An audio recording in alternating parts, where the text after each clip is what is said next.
Ilang lugar sa Batangas City binaha kahapon dahil sa naranasang malakas na pag-ulan. Samantala, konstruksyon ng drainage system sa isang barangay sa lungsod, puspusan. Ang detalye sa report ni Denise Abante. Pasado alas 3 ng hapon kahapon nang makaranas ng malakas na pag-ulan sa Kalakhang, Batangas. Binaha ang ilang mga kalsada sa lungsod, kabilang na ang Barangay Alangilan. Sabi ng Pag-asa, epekto pa rin ng localized thunderstorms ang naranasang pag-ulan.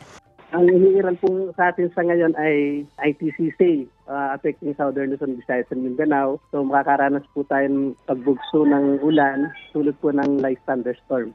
Southwest monsoon yung ating panahon, kaya asahan po natin ito madalas tuwing hapon or gabi. Laking gulat naman daw ng ilang mga residente ng Sitio Lawak nang muli silang makaranas ng pagbaha sa lugar, gayong patapos na raw ang konstruksyon ng drainage system. Ang residenteng si Marcelina nangangambang pasukin ng tubig ang loob ng kanilang bahay sakaling makaranas muli ng pag-ulan.